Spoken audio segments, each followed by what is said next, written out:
గత కొన్ని రోజులుగా కురుస్తున్న వర్షాల ప్రభావంతో తిరుపతి పరిసర ప్రాంతాల్లోని జలాశయాలు నిండు కుండలను తలపిస్తున్నాయి. నీటి నిల్వలు పూర్తి స్థాయికి చేరుకోవడంతో గోగర్భం డ్యాం వద్ద టీటీడీ బృందం ప్రత్యేక పూజలు నిర్వహించి జలహారతి సమర్పించారు. ఈ కార్యక్రమంలో టీటీడీ బోర్డు సభ్యులు శాంతారాం, డిప్యూటీ యువ Lokanatham, water works AE Sudhakar, విజీవ సురేంద్ర, ఇతర అధికారులు పాల్గొన్నారు.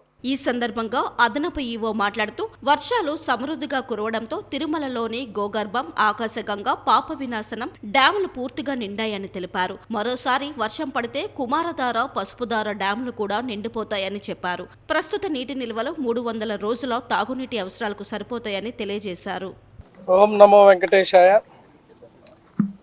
మీ అందరికీ తెలుసు, ఇటీవల పడిన వర్షాల వలన తిరుమలలో ఉన్న అన్ని డ్యాముల్లో కూడా దాదాపుగా నిండు కుండలాగా ఉన్నాయని చెప్పొచ్చు.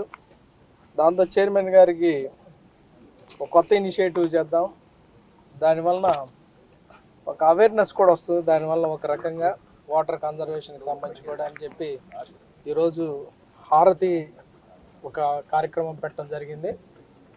దానిలో భాగంగా మనందరం కూడా ఇప్పుడు గోగర్భం డ్యామ్ దగ్గరికి వచ్చున్నాము. సో దీనివల్ల మనకి పైన మీకు తెలుసు 5 డ్యాములు ఉన్నాయి. ఈ 5 డ్యాముల్లో కూడా 3 డ్యామ్స్ దాదాపుగా నిండిపోయాయని చెప్పొచ్చు. ఇంకొక 2 మాత్రమే, కుమారధార, పసుపుధార 2 డ్యాములు కూడా ఇంకొకసారి వర్షం పడితే ఖచ్చితంగా అవి 2 కూడా నిండిపోతాయి.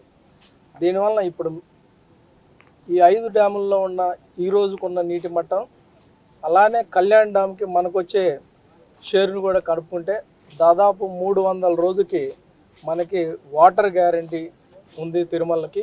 దీనివల్ల మనకి ఏ రకమైన ఇబ్బందులు రాబోయే రోజుల్లో, ఈవెన్ సమ్మర్కు వచ్చే ఏ రకమైన సమస్యలు కూడా ఉండవని అనుకుంటున్నాము. సో దీంట్లో ప్రధానంగా మనం రోజుకు కూడా దాదాపు 50 లక్షల గ్యాలన్లు వాడటం జరుగుతుంది. దీంట్లో 20 లక్షల గ్యాలన్లు మన రిసోర్స్ నుంచి ఇక్కడ పైన వాటి నుంచి తీసుకుంటే 30 లాక్ గ్యాలన్స్ తిరుమలలో మన తిరుపతి కళ్యాణ్ డ్యామ్ నుంచి తీసుకోవడం జరుగుతుంది అనమాట. సో ఈ ప్రోగ్రామ్ని బేసికల్గా మనకి వాటర్ ప్రొటెక్షన్, అంటే వాటర్ మనకి రాబోయే సమ్మర్లో ఏ రకమైన ఇబ్బందులు ఉండవు అనే చెప్పడానికి ఒక ఉపయోగపడుతుంది. సో చైర్మన్ గారు ఇనిషియేటివ్ ద్వారా ఈరోజు మనం ఈ గంగమ్మ తల్లికి హారతి ఇచ్చి మన యొక్క సంతోషాన్ని వెలబుచ్చడం జరుగుతుంది అనమాట.